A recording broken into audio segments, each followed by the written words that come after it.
hermanos. Vamos a continuar en este primer domingo de marzo, que como iglesia hemos determinado cada primer domingo de mes celebrar, recordar, conmemorar la Cena del Señor. Y sabemos, pues es el cumplimiento de la figura de Éxodo 12, cuando la última noche que Israel pasó esclavo en Egipto y el Señor Jesús viene a cumplir, ¿verdad? Dios le manda a Moisés que hagan esta práctica, este rito, dice, para que quede en memoria. E Israel lo viene practicando, pero viene anunciando que Cristo es el Cordero que iba a ser inmolado en el cumplimiento de los tiempos. Y es un evento glorioso, grandioso, y quiero comenzar reafirmando estos conceptos. Jesucristo tomó en serio su última cena en la tierra. Jesucristo tomó en serio su última cena aquí en la tierra antes de ir a cumplir su propósito. Y es lo que se demanda a la iglesia de Cristo, tomar en serio este evento glorioso en el cual se pagó el precio de nuestro pecado.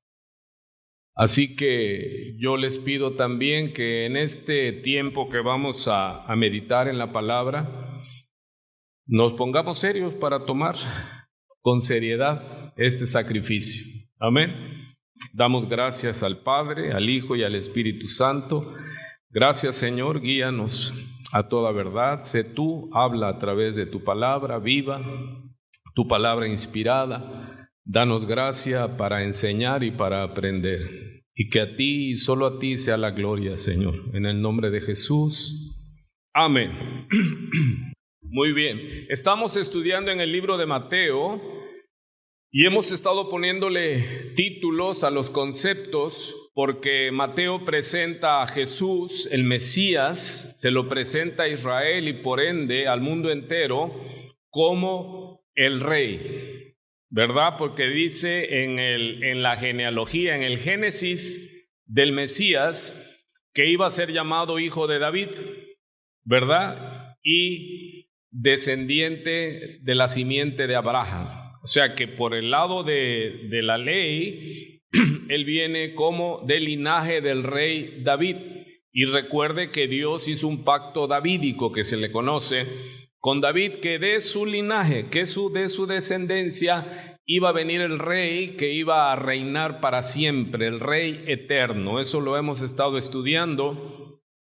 Y lo otro hermoso es que Dios le declaró a la serpiente cuando seduce a la mujer y cae, le obedece y caen en pecado, y al hombre le dice: por cuanto obedeciste la voz de tu mujer, así que él también participó de pecado. Y cuando el Señor declara la maldición, dice que sería maldita que la tierra. Y es necesario entender, que tenga oídos para oír, que oiga, estamos en una tierra convulsa, en una tierra maldecida, en una tierra que no estaba diseñada para lo que estamos viviendo y cada vez es peor. En Mateo 24 el Señor profetizó que vendrían pestes, terremotos, guerras, etcétera, etcétera, etcétera.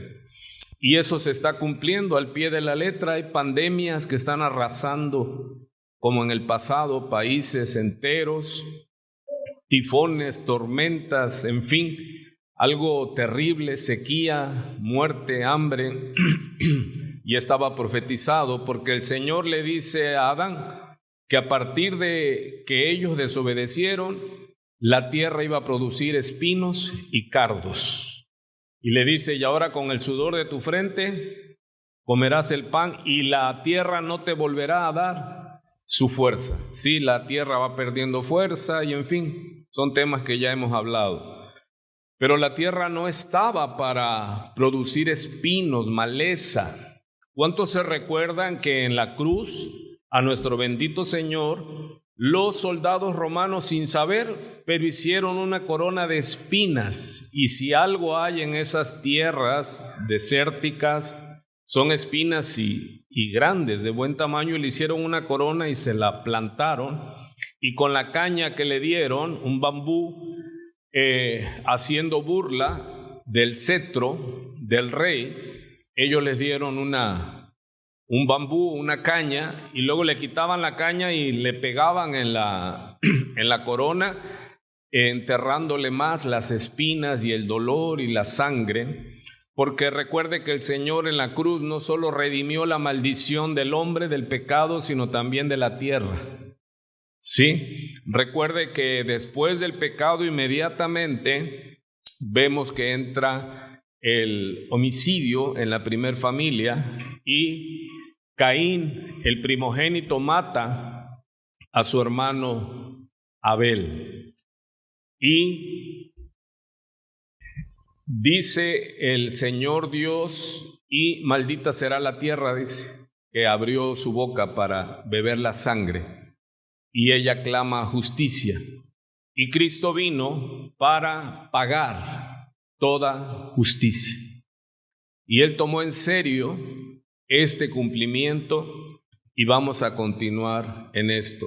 Le declara a la mujer y le declara a Satanás que de la simiente, no dice dice la simiente tuya, dice que aplastará a la serpiente, a Satanás en la cabeza, y ella le herirá en el calcañar.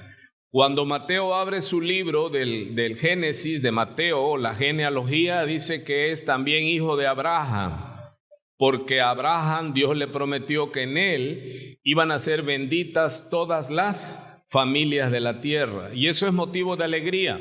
Hemos hablado que Mateo tenía motivo de alegría porque él ya era proscrito, él estaba maldito, desechado, abominado, pero al recibir el evangelio de Jesucristo y después de estar sentado en una mesa ominosa, vergonzosa, una mesa de maldición, porque él le cobraba a su pueblo, vemos en la lectura de Mateo 26, en el verso 20, que ya el Señor estaba sentado a la mesa con los 12, iba a celebrar su última cena, en cumplimiento de la última cena cuando Israel salió de Egipto. ¿Y cuál es la dicha de Mateo? Que de haber sido relegado, abominado, ahora estaba en el círculo de los 12. ¡Wow! ¿Será que estaba contento Mateo? Ahora yo le pregunto a usted, ¿será que nosotros estemos contentos de poder estar participando de la mesa del Señor? Pero es responsabilidad, hermano, y debemos tomarlo con seriedad, ¿sí? Porque por eso es que el Señor lo dejó establecido. Dice, cada vez que partamos el pan y bebamos la copa, la muerte del Señor anunciamos hasta que Él venga. Así que tomémoslo como lo que es un evento de mucha importancia, porque allí en esa cruz Él tomó nuestro lugar y sobre Él fue derramada la ira del Padre. Él bebió la copa. Él le decía en Getsemaní, no puede ser de otra manera, es necesario que beba la copa. ¿Jesús tenía miedo a la muerte? Vamos a verlo. Muy bien, entonces hemos titulado los conceptos en el estudio. Vimos el rey anunciado. ¿Qué es lo que habla Mateo? Él anuncia el rey que viene. Aleluya.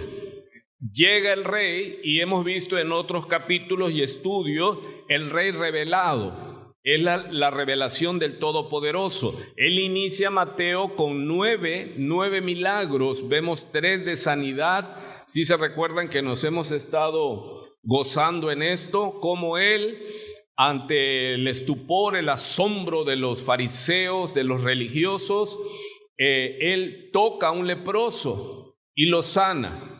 y luego le concede un favor a un enemigo, a un centurión, le concede el favor que le pide, y ya en el colmo sana y toca a una mujer. ¿Se imagina lo que es para la religión judía, para los fariseos, que él tocó a un leproso y él quedaba contaminado el que tocara a un leproso? Pero vemos aquí que la lepra no lo contaminó, sino que la lepra desapareció, porque él viene comprobando, revelando al Dios Todopoderoso.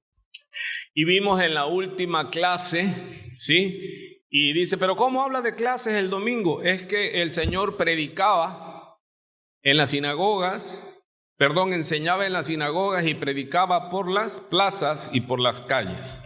Algunos se les pone eso como de peso, porque dicen, no, pero ¿cómo va a enseñar en las iglesias? Hermano, la iglesia necesita la palabra de Dios, porque lo que se está viviendo es consecuencia de que se ha ausentado la palabra de los púlpitos, y vemos que está lleno de todo menos de la palabra, y es necesario que vuelva la palabra a los cultos, ¿sí? Para que la iglesia salga y sea sal y sea luz y comparta el evangelio a los perdidos. Hemos visto en las clases pasadas que el Señor, al ver las multitudes que estaban como extraviados, sin rumbo, como ovejas sin pastor, le dice a sus discípulos que orasen al Señor de la mies, al dueño de la cosecha, para que enviara obreros a su cosecha. Amén. No venimos a hacer evangelismo a la iglesia, hermano. El evangelismo es hacia afuera. Yo vengo aquí a aprender para dar a conocer al Señor, y primeramente aplicándolo a mi vida. Estoy dando un repaso así. Nos llamó la atención que Pedro, recuerde que Pedro vivía en Capernaum, tenía su casa en Capernaum. Mateo tenía su casa en Capernaum. Cerca en el lago pescaban los primeros 4 pescadores que Dios llama, Jesús. Y Jesús hizo su residencia por un tiempo en Capernaum para que se cumpliese ¿qué? La palabra que había sido profetizada por el Señor cuando le dice, y la ciudad asentada en tinieblas vio gran luz, luz resplandeció sobre ella. Imagínense que llegó a esta ciudad y él reprende a Capernaum porque le dice que si los milagros que en ella se han hecho se hubieran hecho en Sodoma y en Gomorra, tiempo hace, dice, que se hubiesen arrepentido, pero el día del juicio, dice, será más liviano el juicio contra Sodoma y Gomorra que contra esta zona de Capernaum. ¿Por qué? Porque más le valiera no haber escuchado que después de haber escuchado tomar a la ligera el costo, el precio, el sufrimiento del Señor.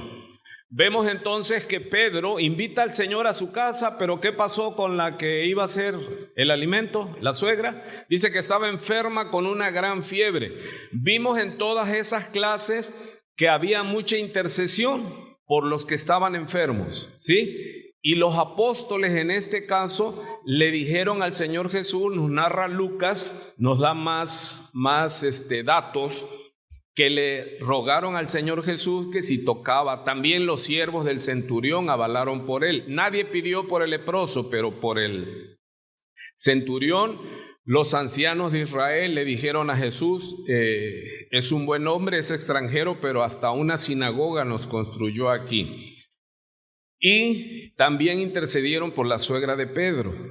Sí, se imagina qué hermoso. Y el Señor tocó a esta mujer y ella se levantó, y como la casa estaban casi asediando porque llevaban enfermos, endemoniados, ya al caer la tarde, la noche, y la suegra de Pedro salió e hizo obra evangelista con todas y todos los que estaban allá afuera. ¿Cuántos dicen amén?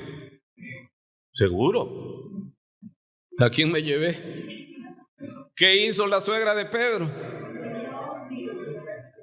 Pero ve que no están aquí, por eso Le dije, la suegra de Pedro recibió la sanidad, se levantó y estaban las multitudes y ella salió y fue la primera evangelista que empezó a trabajar. Y dijeron amén. Hay que estar aquí, hermano. No, ¿qué hizo la suegra de Pedro? No nos da el nombre, pero ¿qué hizo? Diga, la función que la mujer tiene que hacer. Servir. ¿Qué función? ¿Cuál es la función de la mujer en el evangelio? Servir. Lo que hace en su casa. Hermano, una iglesia sin mujer, pues tendríamos que haber ordenado la mesa nosotros y Dios nos libre, ¿cómo iba a quedar esa mesa? Esa es una lucha tremenda que hay hoy día. Pero es que, ¿qué va a hacer la mujer? Lo que haces en tu casa, lo tienes que hacer acá. Tienes que enseñarle, las ancianas de aquí y no necesariamente de edad, tienen que enseñarle a las mujeres jóvenes. Una, a escoger novios cristianos que van a ser sus esposos. Porque luego Dios te va a demandar que te sujetes. Pero si ya te casaste con yugo desigual, aquí hay muchas personas que están casadas con yugo desigual, que vienen sin sus maridos, y es una piedra dura de roer. Que tenga oídos para oír. Entonces las mujeres cristianas tienen que enseñarle a las muchachitas a saber escoger. ¿Sí? Y tienen que enseñarles a amar a sus esposos. Pero recuerden, no se puede dar lo que no se tiene. Si hay unas hermanitas que no aman a sus esposos, pues no van a poder enseñarle. Sino al contrario, ¿qué van a decir? No, tú duro con él, aplícale. Silencio una semana y verás que se dobla. Ok, entonces vimos eso, la sanidad, pero hoy vamos a dar un salto a Mateo capítulo 26. ¿Qué sucede en Mateo capítulo 26? El Señor está anunciando que es la última comida pascual. Esto era, tristemente, los judíos que siguen en la ley ortodoxo, ellos siguen celebrando la Pascua. Para nosotros nuestra Pascua es Cristo, sí, y ya fue entregado por nosotros. Pero vean, esto que está sucediendo aquí es glorioso. Lo que se profetizó, que iba a venir el Cordero que Dios le prometió a Moisés, que Dios ha prometido que vendría, y cuando Él llega, Juan el Bautista lo ve y que confirma proféticamente, Él es el Cordero de Dios que quita el pecado del mundo. Todos los demás sacrificios que hacía Israel solo cubrían temporalmente el pecado, pero este Cordero que vino no cubre, quita el pecado del mundo. Y eso debe ser motivo de celebración como hoy, hermanos. Sí, desgraciadamente son pocas las confesiones de fe que celebran, que tienen esto como regla de fe. Celebrar, hacer memoria. Este es un mandamiento del Señor para su iglesia. Entonces, con Mateo hemos estado estudiando el rey anunciado, el rey revelado, pero también que hemos visto con tristeza, porque somos parte de ese grupo, el rey rechazado. Él dijo en los evangelios, si no me creen por lo que digo, créanme por lo que hago. Porque lo que hacía él era innegable, hermano. Hacía milagros que solo Dios puede hacer. Y él decía, si no me creen por lo que hablo, créanme por lo que hago. Y vemos que el evangelio, que es uno, narrada esa palabra inspirada por 4 hombres diferentes, que pintaban el lienzo diferente, pero el sujeto de la pintura no cambiaba, ¿sí? Solo los colores y los estilos. En esto se explica. Y vemos entonces que Mateo concluye diciendo que ante los milagros de Jesús, los principales religiosos, el clero, ¿qué le dijo? Por Belcebú es que echa fuera a los demonios. Por eso cuando a Jesucristo, Él iba en la vía dolorosa con la cruz, con el madero a cuestas, y las mujeres dijeron, bendito, y lo diría una buena católica, dice, bendita el vientre que te tuvo y los pechos que te alimentaron. Y hay una mujer católica diría que amén, aleluya, pero él no hace ese comentario. Él dice que no lloren por él, sino que se aflijan por los hijos, ¿sí? Porque ese es el peligro y él va a cumplir. Entonces, cuando Jesús en la cena del Señor y cuando ya Él les declara que Él tiene que morir, les dice a sus discípulos, ¿y ustedes no esperen que les va a ir mejor? Amado, el cristianismo de que te va a ir bien es falacia, es solo atractivo, es solo llena iglesias, es proselitismo y te roban en tu esperanza. ¿Por qué? ¿Quién dijo que al cristiano le va a ir mal? Se lo dijo metafóricamente a sus discípulos. Les dijo, si del árbol verde hacen esto, sabe que el árbol verde no lo cortaban porque no servía para quemarse. Y el árbol verde, dice Jesús, es Él. Y ellos eran ¿qué? Árboles secos. Dice, si del árbol verde hicieron esto, ¿qué no van a hacer de ustedes? Dice. Sí, el llamado es a seguir los pasos del Señor Jesús. Cuando tú muestras que eres cristiano y tus frutos los avalan y ellos no, es que no lo puedo creer, y entonces a Jesús lo rechazaron. ¿Hasta dónde lo rechazaron? Hasta la muerte. Lo aborrecieron. ¿Quiénes tramaron la muerte del Señor Jesucristo? ¿Los romanos? ¿Los bandoleros? No, la iglesia de Israel. En el nombre de Dios, porque Dios es amor, no lo mataron ellos, se lo entregaron a los romanos. Y los romanos cedieron ante el empuje del clero. Porque cuando Pilato dice, ya lo examiné 3 veces y ningún mal encuentro en él, y ¿qué les dice el clero? Asusan, levantan a la gente y dice, si es que él dice que él es rey y si tú no lo castigas, nos vamos a quejar con César Augusto de que tú estás permitiendo la sublevación. Y como Pilato era político y además era muy cobarde, ¿qué es lo que dijo? Pues se los entrego y ustedes mátenlo. Sí, pero él prestó ¿qué? La máquina ejecutora. Porque la crucifixión no era hebrea, la crucifixión venía de antiguo, pero los romanos lo adoptaron y levantaban cruces en la vía real para que los pueblos y las naciones oprimidas, cuando se rebelaban a sus líderes y a los que podían capturar, los mataban en una cruz y los levantaban en alto para que el pueblo viera lo que le pasaba a ¿quién?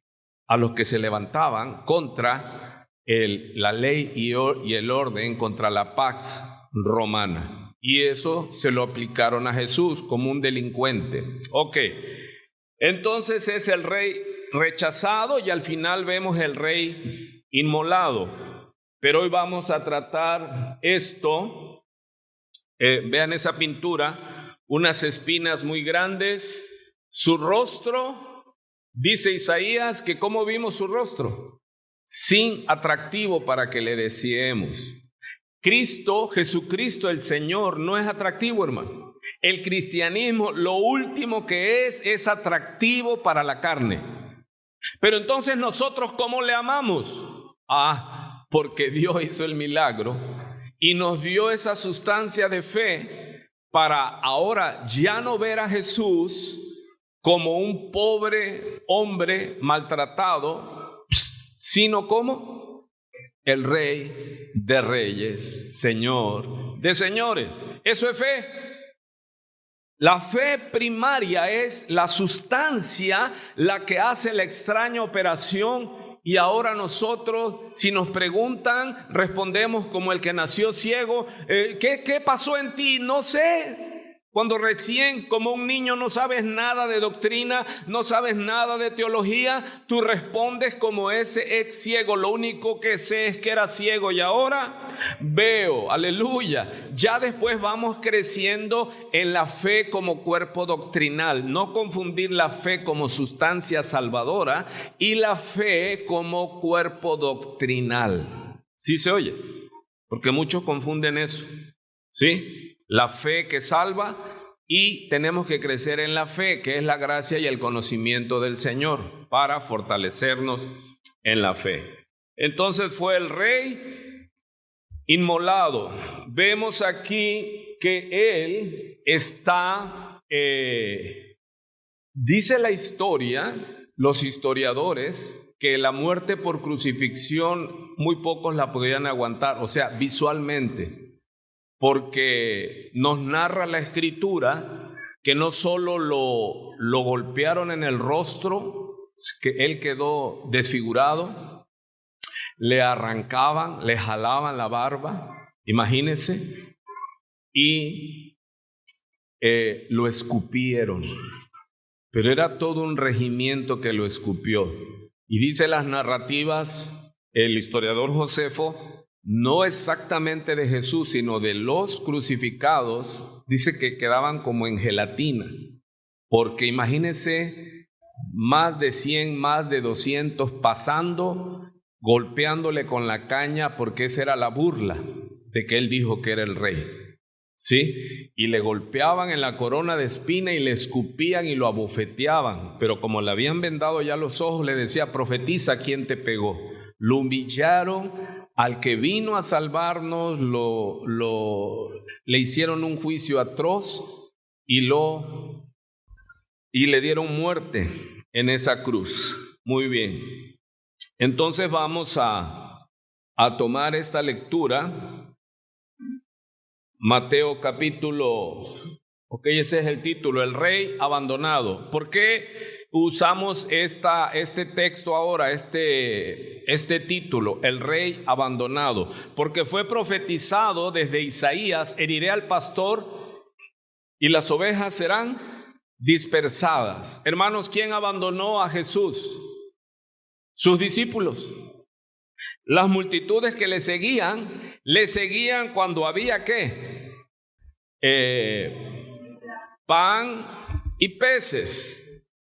Milagros, pero cuando ya se fue poniendo serio, ya el clero judío ya vio en peligro su estatus, ¿sí? Por eso cuando vimos en la clase pasada que cuando un escriba le dijo: maestro, te seguiré a donde vayas, y a él no le dijo como a otros, solo a él. ¿Cuántos se recuerdan qué le dijo el Señor? Las aves de los cielos tienen nido, las zorras tienen guaridas. Le está diciendo al escriba. ¿Por qué? Porque el escriba era un título honroso en Israel, un fariseo. Es como si de repente usted viera al Papa caminando o a un purpurado caminando y usted se cuadra su vena católica, y capaz que hasta, y si se le acerca y le da la mano, igual hasta se la besa. Entonces Jesús le dice a este escriba: ¿me quieres seguir? El costo de seguirme es que vas a perder todas tus canonjías. ¿Se imagina? Ellos no pagaban renta, ellos vivían del gobierno hebreo. Ellos eran saludados y ellos les gustaba que la gente los saludara y les dijera padre y rabí, y toda esa adoración idolátrica que hoy mismo nosotros vemos no solo en el clero católico, sino en el clero evangélico. Veo gente que adoran a sus pastores, hermano, que tú puedes hablar de Cristo, pero no hables de ellos. Y adoran a sus pastoras y sus apóstoles, de que si hablas alguna palabra que no existe en las pastoras, mueres en leña verde, hermano. Entonces el Señor le dice a el escriba: el precio de seguirme es este. O sea, yo, el Dios en carne, el que hice todo esto, yo a veces pernocto en el monte con mis discípulos. No, conmigo no hay hotel de 5 estrellas. ¿Y dónde está pues el que sigue a Jesús y tu vida va a cambiar? Y coches y casas y... ¿Quién se equivoca? ¿El que escribió eso o el que interpretó eso? ¿Qué le dijo Jesús claramente al escriba, a un hombre rico? Le dijo, me vas a seguir, vas a perder todas tus canonjías. Oiga, pero es que yo estoy acostumbrado a esto, al otro. Yo a veces como las aves. Dios me alimenta. No estoy hablando yo, estoy hablando Jesús. Le está diciendo. Donde él no tenía casa. De hecho, cuando él nació, no tenía dónde nacer. Nació en un establo, donde comía, ahí lo metieron en un pesebre. Él fue rechazado, recuerde que ya vimos esa clase, desde el vientre de su madre fue rechazado. José, cuando se entera que estaba embarazada, ¿qué es lo que quiso hacer? Dejarla en secreto para no ofenderla, pero él no la quería con hijo. Pero viene el ángel y ¿qué le dice a María? ¿Qué le dice a María el ángel? No. María, ve con José y dile que lo que viene en tu vientre fruto del Espíritu Santo es. Amén. Amén. Ya agarré a otros por allá. Hermanos, Dios no le mandó a hablar a María. Dios respeta el orden. ¿Quién era la cabeza? José. Usted vea de nuevo la Biblia, esos que dijeron amén, y que el que dirigía, y ahora vete a Egipto, y ahora regresa, el ángel le hablaba a José. Dios le habla, Dios no puede ir contra el diseño. Jehová es cabeza. Esto cuando lo oyen la feminazi me aborrecen. Ay, ese maldito hombre misógino. No, bíblico. Jehová es la cabeza de Cristo. Cristo es la cabeza del varón. Y el varón es cabeza de la mujer. ¿Cuántos dicen aleluya, gloria a Dios, amén, santo es el Señor? Sí, yo sé que no es fácil de tragar esto. Es difícil. Pero así es. Dios le habló a José. Dios le habló a José y José le habló a María. Si se recuerdan cuando estaban esperando, Cristo se va y les dice, estén en el aposento alto, 120 varones, entre ellos María y otras mujeres. 120 varones en el aposento alto llorando y todo. ¿Y quién se levantó a hablar? María, aleluya hermano. María se levantó y les dice, no teman varones, que esto es así, así. Ya no dicen amén. ¿Quién era el que comandaba? Pedro, luego Santiago. ¿Y qué tiene con María? Nada. Una sierva del Señor, pero que no salió del diseño divino. Aleluya. ¿Por qué está así hoy, pastor? Porque es marzo, hermano. Usted ya sabe la historia. Cuando Jesús, el rey abandonado, cuando Jesús terminó, recuerde esto que siempre lo narra Mateo para dividir sus discursos. Son 5 discursos en 28 capítulos. Dice así: cuando Jesús terminó todas estas palabras, dijo a sus discípulos: sabéis que dentro de 2 días se celebra la Pascua y el Hijo del Hombre será entregado para ser crucificado. Entonces los principales sacerdotes y los ancianos del pueblo, imagínense contra quién se enfrentó Jesús: el clero y el gobierno de Israel. O sea, él vino y a lo suyo vino y los suyos no le recibieron, hermano. Dice pues, se reunieron en el patio del sumo sacerdote llamado Caifás para orar si Jesús era el Mesías o no. Haz de cuenta que se viene un grupo acá, en el templo de Jerusalén, y van al patio del sumo sacerdote para orar y pedir dirección. No, ¿para qué? ¿Para qué dice ahí? ¿Para qué? Y tramaron entre ellos prender a Jesús con engaño y matarle en el nombre de Jehová, Dios de amor. ¿Se da cuenta, hermano? ¿Se da cuenta a qué se reunió el clero y el gobierno en el patio del templo donde estaba el sumo sacerdote para ellos, sin saber, cumplir que sería inmolado en manos de pecadores? Porque estos, aunque eran el clero, era gente abominable a Jehová. Así que tengamos mucho. Pero mire lo que decían: no durante la fiesta, para que no haya un tumulto en el pueblo. Sí, o sea, eran muy temerosos, hermano. Pero ¿qué es lo que estaban ellos checando? Que esa era la Pascua. Y esa era la última Pascua. ¿Y qué es la Pascua? En Éxodo 12, versículo 1 dice: y el Señor habló a Moisés y a Aarón en la tierra de Egipto, diciendo: este mes será para vosotros el principio de los meses, será el primer mes del año para vosotros. Hablad a toda la congregación de Israel diciendo: el día 10 de este mes cada uno tomará para sí un cordero según sus casas paternas, un cordero para cada casa. Mas si la casa es muy pequeña para un cordero, entonces él y el vecino más cercano a su casa tomarán uno según el número de personas, conforme a lo que cada persona coma. Dividiréis el cordero. El cordero será un macho.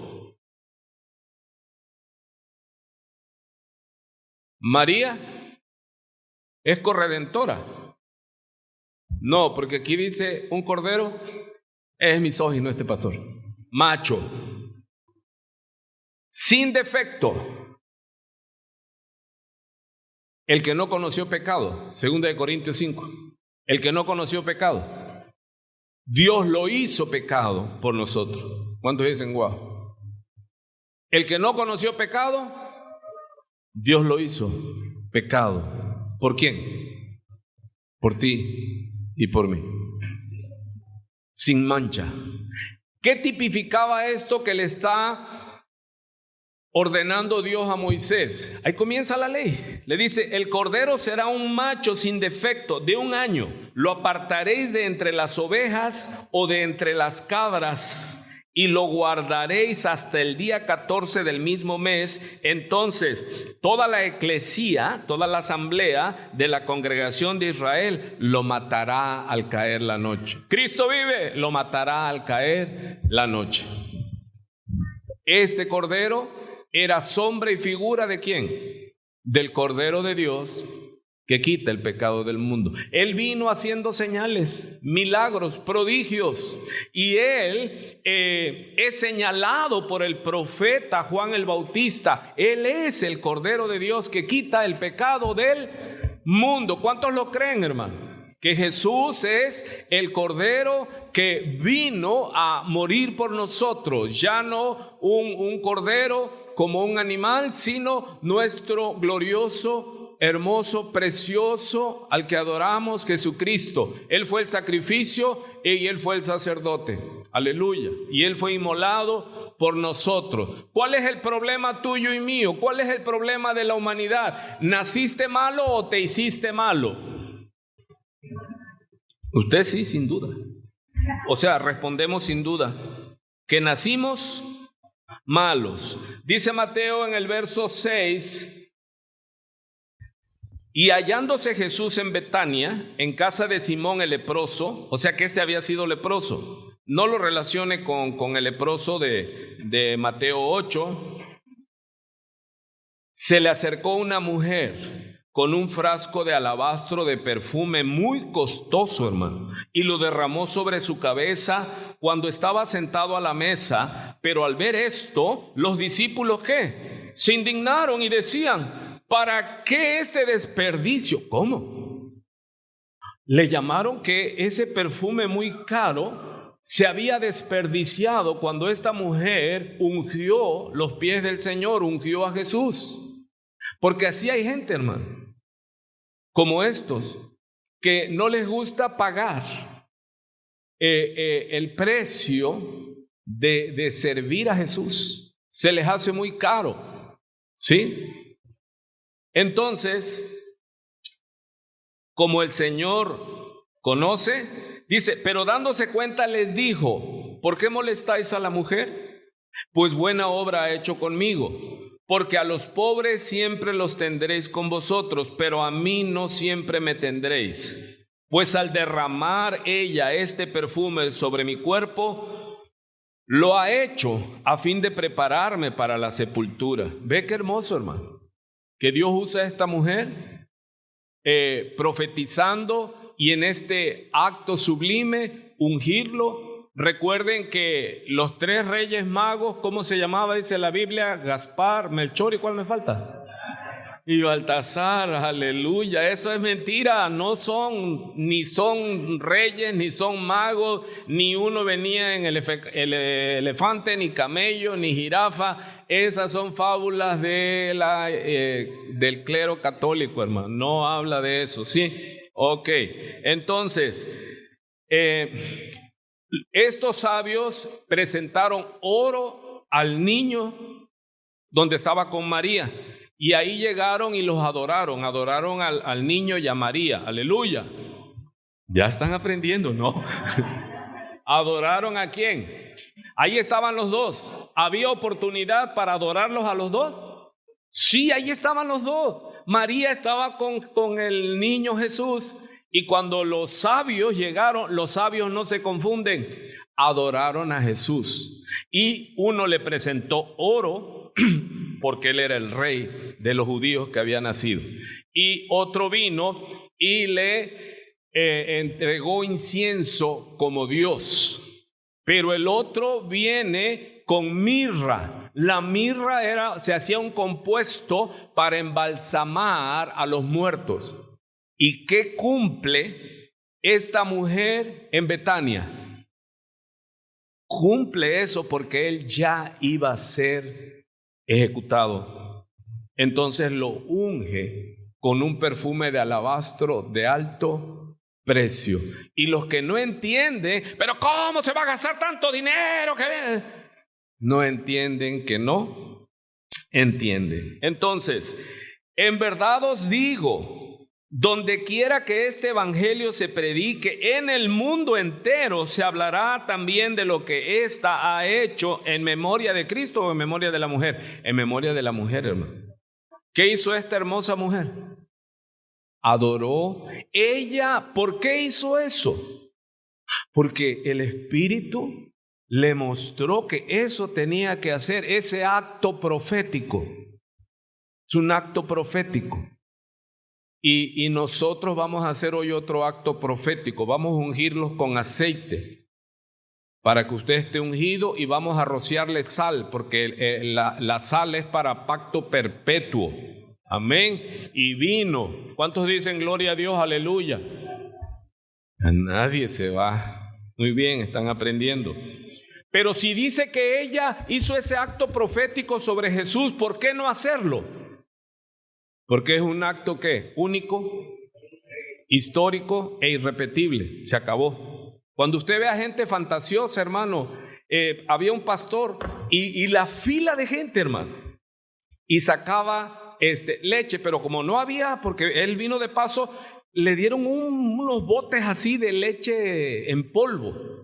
Entonces él agarraba la leche y le ponían miel, y ese era un acto profético, y él tipificaba que ahora tú entrabas a la tierra que fluye leche y miel, y todos salían embadurnados de leche con miel, hermano. Yo me imagino la peripecia de esa gente al salir, la travesía, las moscas, bueno, de todo, hermano. Y eso que mi pueblo es destruido porque le falta conocimiento. Dejemos esas abominaciones, esa es ignorancia. Continúo. Entonces, ¿qué es lo que el Señor anunció una y otra y otra y otra vez? Y les anunció a sus discípulos y los tenía y les decía: es necesario que vaya en el tiempo para cumplir que yo muera y resucite al tercer día. Pero ellos no querían oír. Ellos estaban contentos con Jesús, Dios en la carne. Ellos decían: no queremos. Hasta que llegó el tiempo. Dice: vamos porque mi tiempo se ha cumplido. ¿Se imagina? Y ellos no querían, hermano. Tan cerraron sus oídos que Jesús murió y resucitó, y ellos fueron a esconderse y no creyeron hasta que llegó la noticia que el que había muerto se había levantado de la tumba. ¡Aleluya! Pero ellos no lo creían, no querían que Jesús los dejara. Imagínense, ellos dejaron todo por Jesús y ahora ellos vieron levantarse en una cruz, muerto entre el cielo y la tierra, a Jesús. Y ellos no querían, pero si usted estudia todos los evangelios, si algo el Señor les repetía a sus discípulos es que vamos porque es necesario que yo muera. Amado, se lee fácil, pero imagínese hablar de tu muerte.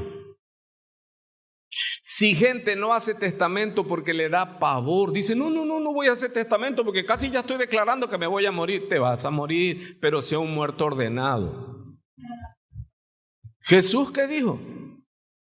Esta última cena con ustedes es este acto profético. A veces hasta me da miedo hablar de actos proféticos porque hay una bandada de locos y todo lo vuelven acto profético. ¿Por qué? Porque estamos en la era de lo instantáneo, hermano. Te toco y ¿qué? No, eso es brujería, eso es fantasía, eso no existe. Ok. Entonces el Señor les anunciaba, ¿por qué era necesario que Él muriera? Dice Romanos capítulo 3, versículo 10, como está escrito, no hay justo ni aún uno, no hay quien entienda. ¿A qué se refiere Pablo en la palabra inspirada? ¿A quién se refiere? ¿A Israel o al ser humano? ¿Cuál es la condición del ser humano? Caído. ¿Y qué dice? Que no hay quién, ni uno. Hermano, ¿nacemos malos o nos hacemos malos? Porque hay una filosofía que dice que no, que el hombre nace bueno, que el hombre en el fondo es bueno. Dice, ¿en el fondo de dónde? Encadenado y en el mar y en un ataúd de plomo para que no contamine el mar. Oye, qué fuerte. Es que es así. El hombre no se hace malo, perfecciona su maldad, eso sí, pero el hombre nace malo. Si el hombre naciera bueno y pudiera alinearse a través de filosofía, de entenderle su cabecita y todo, y es que mira, tú eres rebelde porque el mundo te hizo así y que porque tu padre, no, hermanos, esos son curar la hinchada y podrida llaga con benditas y curitas y mertiolate. El hombre eso no lo puede sanar. ¿Qué es lo que cubrió toda esa hinchada y podrida llaga? Se llama la sangre de Cristo. Lava nuestro pecado. Hermano, no compartimos porque la palabra nos lo enseña y me voy a dar prisa. No hay quien entienda, no hay quien busque a Dios. Mire la condición del hombre sin Cristo. Todos se han desviado, a una se hicieron inútiles, no hay quien haga lo bueno, no hay ni siquiera. Pero el Papa, el Che Francisco, ¿él es bueno? ¿Sabe que le entrevistaron y como que ya tiene Alzheimer? Dios tenga misericordia de su vida. Dice, Jesucristo es un fracasado, murió solo y es uno que toleraba el pecado. Y tú lo oyes y dices, ya lo perdimos hace tiempo. Ok. Sepulcro abierto, mire usted, es su garganta. Engañan de continuo. ¿Cuántos tienen problemas con la mentira? Es pecado. ¿Cuántas mentiras decimos? Un día sí y otro también. ¿Cuánto cobraste? Porque van donde y oyen a predicadores que les exigen el diezmo y les gusta porque son de filosofías y que le echan barniz a la llaga, maquillan como Naamán que andaba maquillado, pero ya cuando le cayó el agua salió la carne podrida. Y sí les gusta oírlo a todos los mentalistas y psicólogos que llenan las iglesias y ellos dicen diezme, pero eso no. O sea, son teólogos a su conveniencia. El que tenga oídos para oír. Si es verdad que eso es verdad, diezmen. Sepulcro abierto es su garganta, engañan de continuo con su lengua, veneno de áspid hay bajo sus labios, llena está su boca de maldición y amargura, sus pies son veloces para derramar sangre, destrucción y miseria hay en sus caminos, y la senda de paz no la conocen, no hay temor reverente de Dios delante de sus ojos. ¿Cuántos dicen, wow? Esta es la condición del ser humano. Por eso es que nuestro Señor tuvo que morir. Si hubiera otra manera, Jesús le dice en el huerto de Getsemaní, Padre, no hay otra manera. Y algunos dicen, el Señor tuvo miedo. No, el Señor se angustió hasta la muerte. Pero el tema es saber bíblicamente por qué. Vamos a continuar. Entonces, en el verso 14, entonces uno de los 12, llamado Judas Iscariote, fue a los principales sacerdotes y dijo, ¿qué estáis dispuestos a darme para que yo os lo entregue? Y ellos le pesaron lo que ya estaba profetizado, 30 piezas de plata. Y desde entonces buscaba una oportunidad. Imagínense, Jesús ahí estaba y no sabía que Judas estaba ¿qué? Cazándolo. Estaba cazándolo. ¿Sí? Dice el verso 17. El primer día de la fiesta de los panes sin levadura se acercaron los discípulos de Jesús diciendo, ¿dónde quieres que te hagamos los preparativos para comer la Pascua? Esto era una fiesta judía anual. Y él respondió, id a la ciudad a cierto hombre y decidle, el maestro dice, mi tiempo está cerca, quiero celebrar la Pascua en tu casa con mis discípulos. Entonces los discípulos hicieron como Jesús les había mandado y prepararon la Pascua. Al atardecer estaba él sentado a la mesa con los 12 discípulos y mientras comían dijo, en verdad les vuelvo a repetir, os digo que uno de vosotros me entregará. Y ellos, imagínense por quién murió Cristo. Cristo murió por Judas. Sí, si murió por nosotros, murió por Judas, él murió por todos. Entonces Judas también es salvo. No, pero él se arrepintió, no, dice la Escritura, y tuvo remordimiento. No confunda remordimiento con arrepentimiento.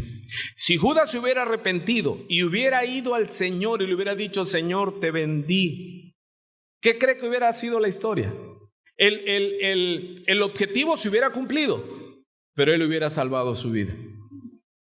Pero su codicia fue peor porque se quedó sin las monedas y sin salvación. ¿Cuál fue el error de Judas? Que en lugar de ir al Señor, fue con los asesinos intelectuales. Ellos que le dijeron, no, esas monedas ya están manchadas de sangre. Así son los religiosos. Matan y se persignan y se lavan con agua bendita. Dios tenga misericordia. Dice pues, y ellos profundamente entristecidos, todos dudaron, comenzaron a decirle uno por uno, ¿acaso soy yo, Señor? O sea, todos potencialmente pudieran haber sido. Respondiendo Jesús dijo, el que metió la mano conmigo en el plato, ese me entregará. El hombre de mi confianza, dice David. Hermano, que alguien sopee en tu plato, ¿quién? Muchos ni su esposa, hermano. Hay esposos que tienen el refresco y llega la esposa y lo toma y le dice, ya tómatelo, ya cábatelo. Ay, qué bueno es mi esposo. No, es que no le gusta compartir. ¿Sí? O al revés. Pero Judas, ¿qué hacía? Era el tesorero. Y se sentaba a un lado Juan y para sopear en el plato del Señor, ¿qué tan lejos tenía que estar? Pues yo creo que del otro lado, ¿no? Bueno, ese que comía con él lo entregó, lo vendió. ¿Se da cuenta? Respondiendo dice, el que metió la mano conmigo en el plato, ese me entregará. El Hijo del Hombre va, según está escrito, de él. Pero ay de aquel hombre por quien el Hijo del Hombre es entregado. Mejor le fuera a ese hombre no haber nacido. Y respondiendo Judas, el que le iba a entregar, dijo, ¿acaso soy yo, Rabí? Y el Señor le dijo, tú lo has dicho, tú lo has dicho. Entonces, vemos cómo el Señor instituye la cena, ¿sí? La institución de la cena del Señor. Mientras comían, Jesús tomó pan y habiéndolo bendecido, lo partió y dándoselo a los discípulos dijo: tomad, comed, esto es mi cuerpo. Y tomando una copa y habiendo dado gracias, se la dio diciendo: bebed todos de ella, porque esto es mi sangre del nuevo pacto, que es derramada por muchos para el perdón de pecados. Pregunta teológica: ¿el pan era el cuerpo de Cristo? ¿Dónde estaba el cuerpo? Pues estaba hablando con ellos. ¿La copa de vino era sangre? No, porque Él estaba hablando. Y cuando usted estuvo en la católica y a veces visita, cuando hay una ocasión y le dan la hostia, ¿a qué sabe? ¿A carne? Y luego dicen que por qué al pueblo no le dan la copa, nada más la toma el sacerdote. Una, por lo dificultoso que sería darles vino a todos, imagínense. Y cuando les preguntaron teológicamente por qué solo el sacerdote toma la copa, dice: es que al darles la carne, ya la sangre va allí como en el cuerpo. Dije yo: mira que son buenos para eso. Entonces ya no se preocupe por la copa, cuando usted come la galleta, ya lleva la sangre. Aleluya, amén. Muy bien. Dice: y os digo que desde ahora la última cena se acabó. No beberé más de este fruto de la vid. ¿Qué era? ¿Era sangre o era jugo? Era jugo de uva. Hasta aquel día cuando lo beba nuevo, el vino nuevo, con ustedes en el reino de mi Padre. Hermanos, ¿por qué debemos de recordar con tremenda solemnidad este evento? Porque en este evento, en ello, se luchó, se consiguió nuestra libertad. Él sufrió.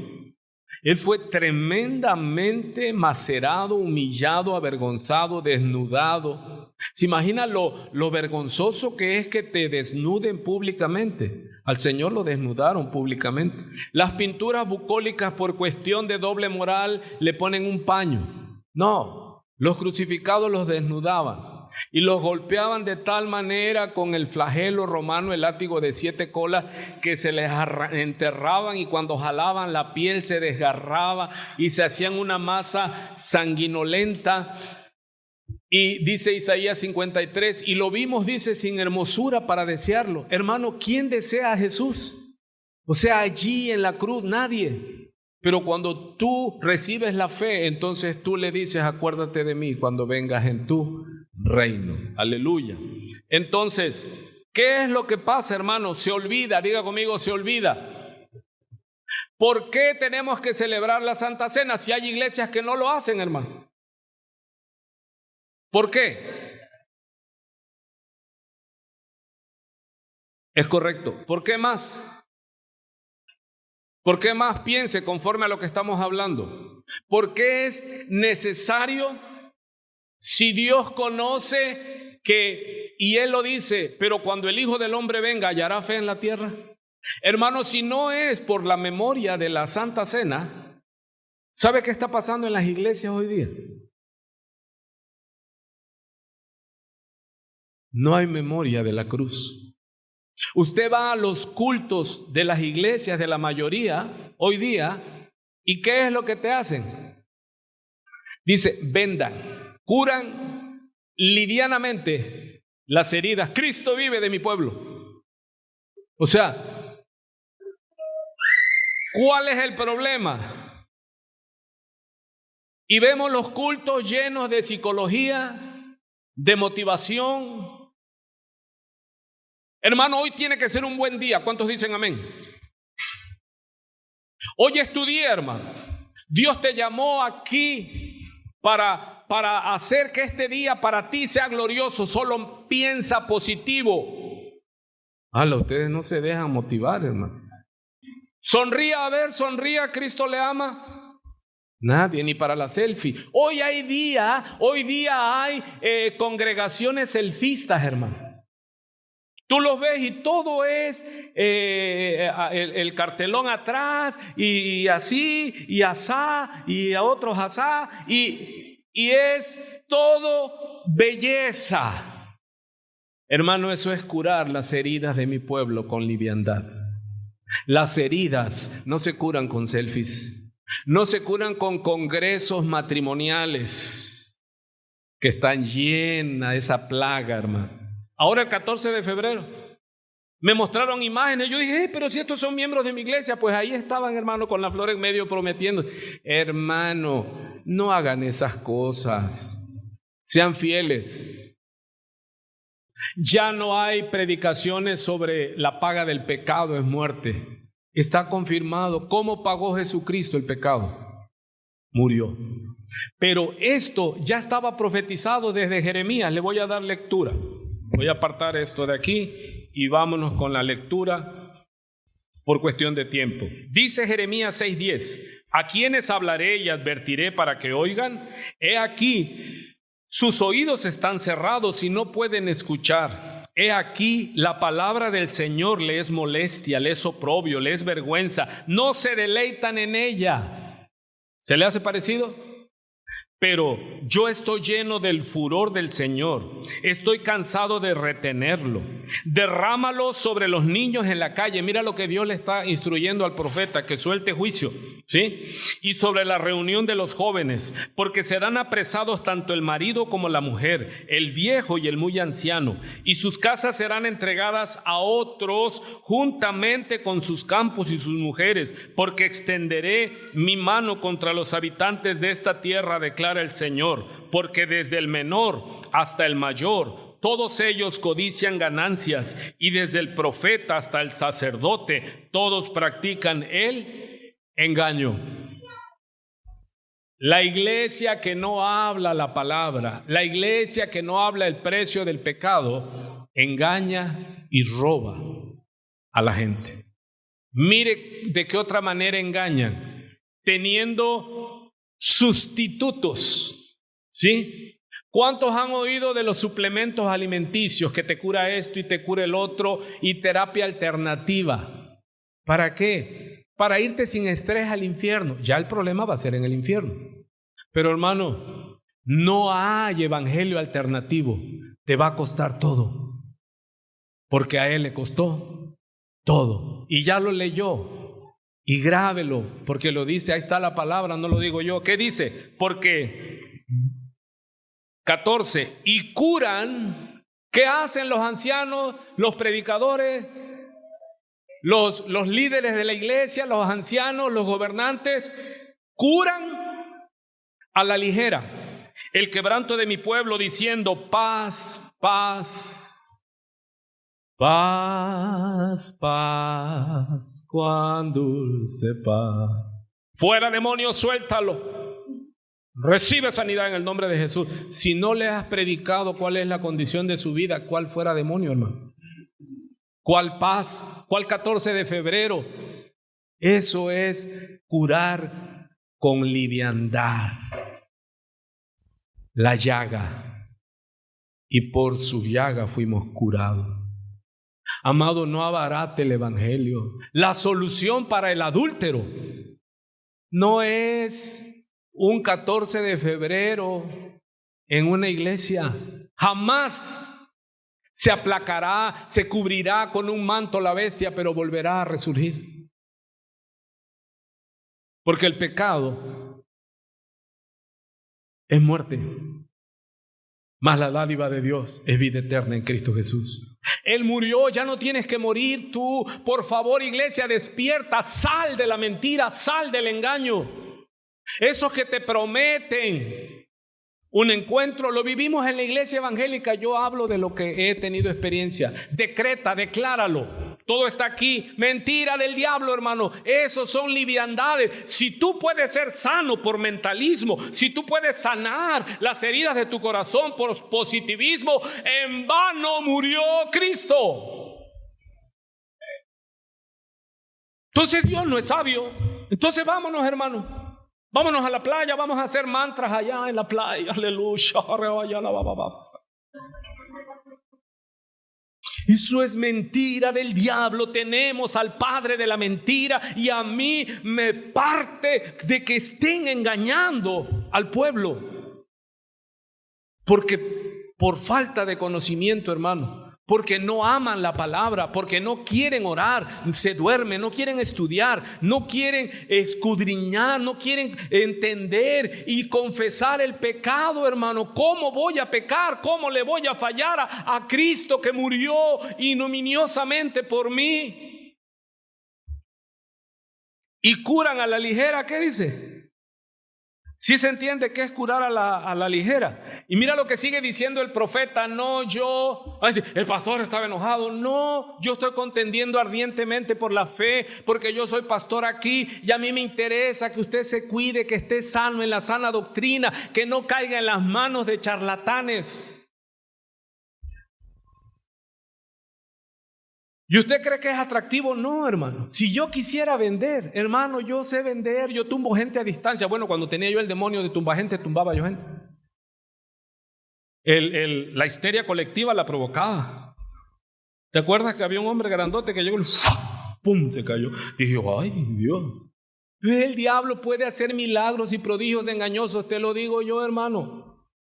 Pero estamos en una iglesia que no es atractiva. ¿Por qué? Porque aquí hablamos de pecado, del precio, del costo del pecado. No hay, hermano, si usted no cree eso, pues usted necesita arrepentirse.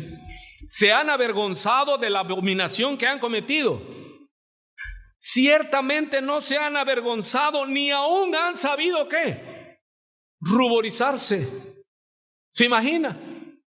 No saben tener vergüenza, dice en Apocalipsis, y ni así se arrepintieron. Con llagas, con plagas, con tragedias, ni así se arrepintieron, sino volvieron como el perro a su vómito. Solo es palabra de Dios. Por tanto, palabra de Dios, caerán entre los que caigan. En la hora que yo los castigue serán derribados, dice el Señor. Así dice el Señor. Paraos en los caminos y mirad. Y preguntad por los senderos antiguos. Pregunta cuál es el buen camino. Se llama Jesucristo y anda por él. Y hallaréis descanso para vuestras almas. Pero dijeron, ¿qué? No andaremos en él. Y puse centinelas, dice Dios, sobre ustedes que dijeran, escuchad el sonido de la trompeta. Pero dijeron, no escucharemos. Por tanto, oíd naciones y entiende congregación lo que se hará entre ellos. Y sigue diciendo el profeta Isaías, y si ya se le dolió la cabeza, huya, hermano, no hay problema, en el nombre de Jesús. Oye tierra, he aquí, yo traigo una calamidad sobre este pueblo, el fruto de sus planes, porque no han escuchado mis palabras y han desechado mi ley. ¿Para qué viene a mí este incienso de Sabá? Mire cómo eran, religiosos. No se arrepentían, pero el 14 de febrero vamos a hacer un congreso y las mesas adornadas y todos con manteles largos y a ver, hermanos, agárrense de las manos, aleluya, dile una palabra dulce ahí a tu marido. Si se estaban matando porque los dos no se han arrepentido, no conocen al Señor que dice que mejor es perdonar. Hipocresía, hermano, solamente en las iglesias, desde el más anciano hasta el más nuevo. ¿O no lo dice así la palabra? Vuestros sacrificios no son aceptables y vuestros sacrificios no me agradan. Por tanto, así dice el Señor, he aquí pongo piedras de tropiezo delante de este pueblo y tropezarán en ellas padres e hijos a una.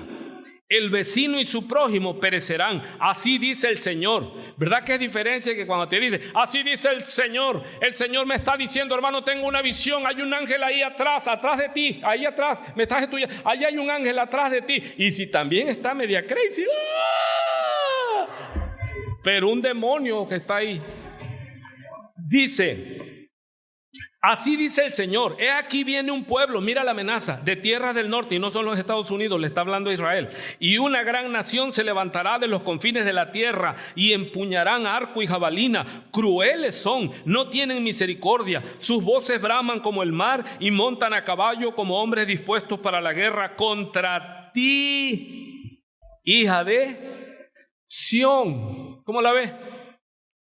No, pero es que yo soy iglesia. Si tú no conoces al Señor, si tú no te arrepientes, juicio va a venir sobre los enemigos del Señor. Y mira lo que dice Amós. Solo te estoy dando así una repasadita para que, a ver si afloja un poco. ¡Ay de los que ansían el día del Señor! ¿De qué os servirá el día del Señor? Para ustedes será tinieblas y no luz, como cuando uno huye de un león y se encuentra con un oso. O va a casa y se recarga en la pared y lo muerde una culebra. ¿No será tinieblas el día del Señor? Y no luz, oscuridad y no resplandor. Mire, aborrezco, desprecio vuestras fiestas. Hermano, vamos a hacer ahora, ¿qué festejo? Viene el 21 de marzo. ¿Qué celebran el 21 de marzo? El día de la primavera, hermano. Vamos a rentar mesas, hermano. Y vamos a poner flores naturales, no me traigan ninguna de plástico. Naturales y todos vestidos ¿de qué?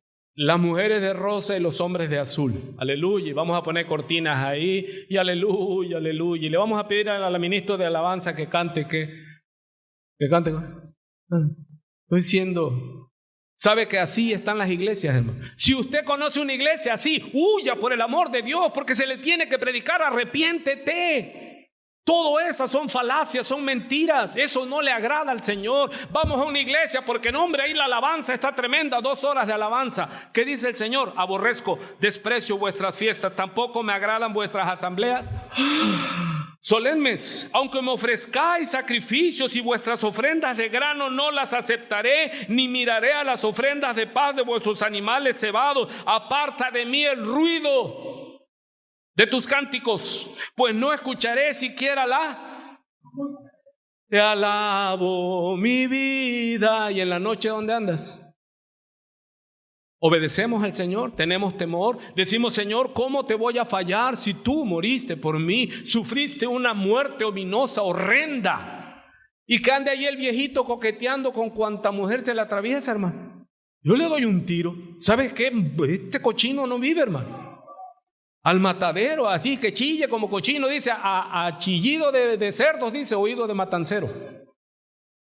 No estoy hablando de usted, estoy hablando de mí, porque así me la doy yo, porque yo no puedo exigirle a usted si no me exijo a mí. Cuido mis ojos, cuido mi vida, con quién hablo, y estoy ahí, y abro mi teléfono, mis hijos tienen todo eso, y mensajes con quien tú quieras siempre, si son muchachas, sí, mija, esto de la iglesia. ¿Por qué? Porque no puedes tener autoridad si no estás bajo autoridad. Dejemos de la máscara de hipocresía, que somos sensuales, somos ¿cómo se dice? Codiciosos y todo lo demás. Y ya entramos a la iglesia y ¿qué? Nadie va a pasar a la mesa hoy. Pues no escucharé siquiera la música de tus. ¿Se da cuenta que en siglos pasados cómo era la iglesia, hermano? La iglesia cantaba. David era inventor de instrumentos de música. La alabanza, el coro era tremendo, pero Dios no le agrada el canto, le agrada la obediencia. Por esto me ama el Padre, porque yo hago siempre lo que le agrada. Aleluya. ¿Hay alguien vivo aquí que diga amén, pastor? Así se predica en una iglesia. No queremos mentira. Yo no quiero que en el infierno usted me ande buscando, porque yo me esfuerzo para no estar ahí. Recibí por gracia, pero peleo. Dice más, se lo lleva de tarea. Sentencia sobre Judá y Jerusalén, la iglesia. Porque he aquí el Señor, Isaías 3, versículo 1. Porque he aquí el Señor, Dios de los ejércitos, quitará de Jerusalén y de Judá el sustento y el apoyo, todo sustento de pan y todo sustento de agua, al poderoso y al guerrero, al juez y al profeta, al adivino y al anciano, porque ellos le llaman videntes, al capitán de 50 y al hombre respetable, al consejero, al diestro artífice y al hábil encantador. Les daré, ojo, muchachos por príncipes, y niños caprichosos gobernarán sobre ellos. ¿Sabe qué? Que el otro día había un muchacho guapo, porque no hay joven feo, hermano. Ya, si está joven y eres feo, hay algún problema ahí, pero cuando uno es joven es bonito. Brilla uno todo, tiene uno cabello, no tienes que echarte más que agüita y todo resplandece, hermano. Y él defendiendo que Jesús, si Jesús tenía 30 años y llamó a los apóstoles, ¿qué edad tendrían? Defendiendo una teología ¿de qué? De que Dios usa a los jóvenes. ¿Y quién dice que no? Sí, hermano. Pero sabe que para ser anciano, gobernante, se pedía de 60 años para arriba. No jóvenes, gente adulta. Porque un joven, ¿qué? Está aprendiendo. ¿Sí? ¿Cuál va a ser el castigo por despreciar a Jehová? Les voy a dar, muchachos, por príncipes. ¿Quiénes son los príncipes? Por gobernantes. Y niños caprichosos gobernarán sobre ustedes, y el pueblo será oprimido, el uno por el otro y cada cual por su prójimo. El joven se alzará contra el anciano y el indigno contra el honorable. Cuando un hombre eche mano a su hermano de la casa de su padre diciendo, tú tienes manto, serás nuestro jefe, y estas ruinas estarán bajo tu mando. O sea, te dan un gobierno que ya está quebrado. ¿Y cómo responderá el otro? No, yo no voy a ser el que los gobierne, el que los sane, porque en esta casa no hay pan, ni manto, ni autoridad, nada. No, a mí no me nombres como jefe del pueblo. ¿Sí están entendiendo?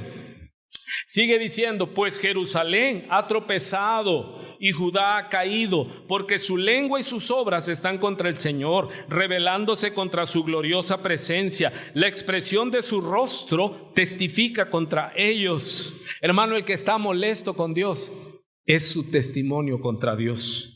Y como Sodoma publican su pecado, no lo encubren. Ay de ellos, porque han traído mal sobre sí mismos. Mire lo que dice el Señor, no le gusta. Decida a los justos que les irá bien, porque el fruto de sus obras comerán. Ay del impío, le irá mal, porque lo que él merece se le hará. Oh pueblo mío, escuche, sus opresores son muchachos. Y ahí está, léalo en voz alta. Y mujeres lo... ¿Sabe qué es el tiempo, hermano? México lo va a gobernar 6 años una mujer. En jueces, las del movimiento feminista dice, pero ahí está Débora. Sí, pero estudia el contexto. Fue castigo porque los varones, puro hombre que en lugar de ser alfa son beta, y tuvo que salir una mujer alfa, pero fue una emergencia, pero no es una regla. ¿Por qué nos van a gobernar mujeres? Yo lo estoy leyendo, hermano.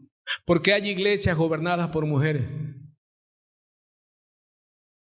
Como que le llega a mi esposa pastora y ella les aclara, no, yo no soy pastora, soy la esposa del pastor.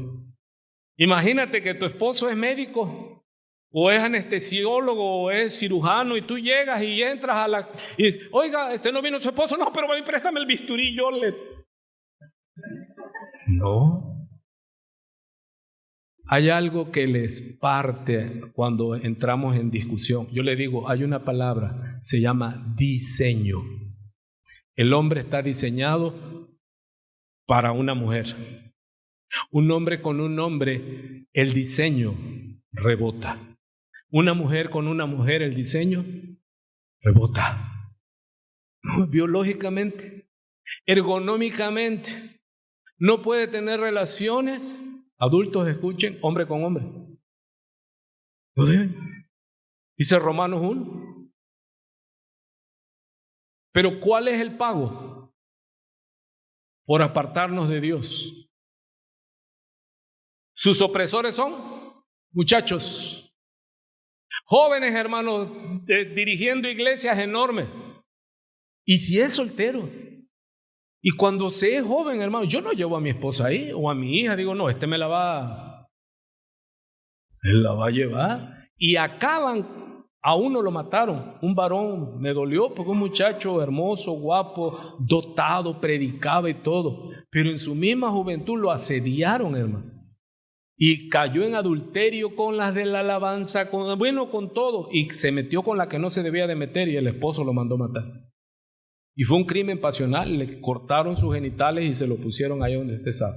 Pastor, ¿cómo dice eso? Hermano, es que esta es consecuencia. Sí. Mujeres, hermano, que hasta se quejan los hermanos. Dice, oye, pero está guapísima la pastora y sale toda entallada, parece que va a luchar y te va a predicar. Y se va a pasear. Hermanos, la palabra dice. O un varón bien plantado y que diga, hermano, vamos a la iglesia, sí, vamos. Sensuales, los sensuales que no tienen el espíritu. Sí, y bendígame porque necesito bendición. Sus opresores son muchachos y mujeres lo dominan. Pueblo mío, los que te guían te hacen desviar y confunden el curso de tus sendas.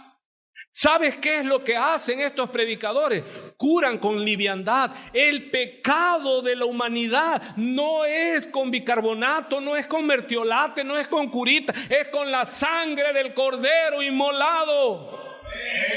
Tenemos que predicar que Cristo murió por nuestros pecados. No hay psicología, no hay filosofía, no hay positivismo, no hay que piensa, no hay que esto, que declara y todo. ¿Qué vas a declarar si en nosotros no hay nada? Hasta que declaremos que Él es el camino, la verdad y la vida, y que Él murió por nuestros pecados.